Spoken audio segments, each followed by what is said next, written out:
Hey guys, this is Grant Coombs III, aka Balbomb, coming to you for another video from CardRunners.com. In this video, a CardRunners member named Peter contacted me about having some Leakfinder footage and was hoping I could review it.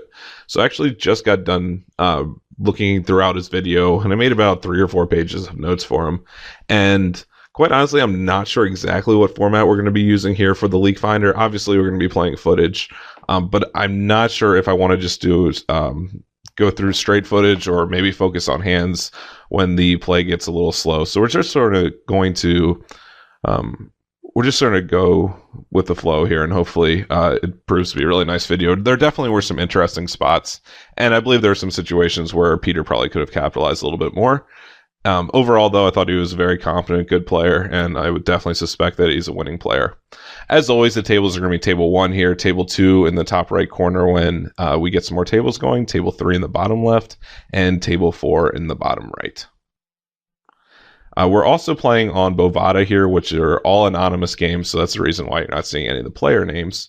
And throughout that, we'll definitely be discussing what are some advantages and disadvantages from dealing with the anonymous games.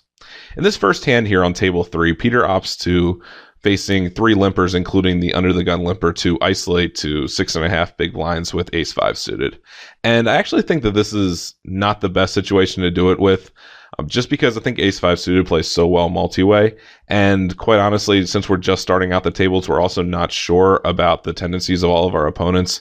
So I actually like just to play this multi-way and to see a flop.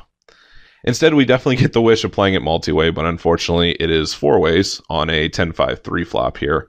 And obviously with the initiative, we definitely want to go ahead and bet this. I do think that Peter goes and makes it a little bit too big here. The pot was about $51, and he's betting 24 into it. And while this is just simply even less than a half pot size bet, which is normally going to be pretty small anyway, considering it's only a single raise pot, because there's 4-way action here. And because of the board texture, I actually believe that betting smaller here is probably going to be more effective. The reason for this is a couple of things. First of all, I believe that we can get some lighter calls here, which means that we can actually barrel turns more effectively when we make it quite smaller. Assuming that, let's say that we get 2 folds in front, then I actually believe that the button probably could call us with anywhere from 6 to 9s, which you'd definitely be folding on the turn. And additionally, we don't want to inflate the pot too much so that we really have no maneuverability, which is really sort of what happens here on the turn, where we're left with some awkward stack sizes remaining when we do get called. So I think actually betting something like 18 is a little bit better. Obviously with the initiative, though, I think that betting, because we can represent all the overpairs, and I think they're also going to play rather straightforwardly. The turn brings the 9 of spades. So there's still a club draw here.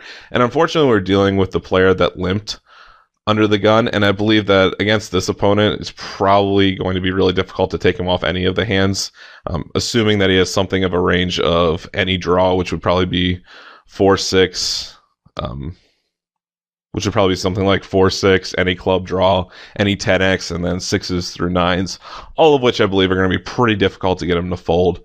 So once he calls the flop and we have this turn card that pretty much cements his calling range, particularly if he's a weaker player, I don't think he's ever going to even think about folding probably anything better than us, honestly. I don't really anticipate him ever folding. And when he's betting 24, I'm assuming he's setting up a river shoving stack, probably for a triple barrel. Or potentially against this guy, it is, I think the slight chance he could actually call us here with worse, like with 5-4 or something like that. Maybe like king 5 suited as well. But those possibilities are going to be just so much smaller than his overall range. And once he calls the flop, I think I'm just going to be pretty happy just to check it down. Because I do think that he actually would give us a lot of free river cards. Even like his bad 10s, I don't necessarily anticipate him betting all the time here.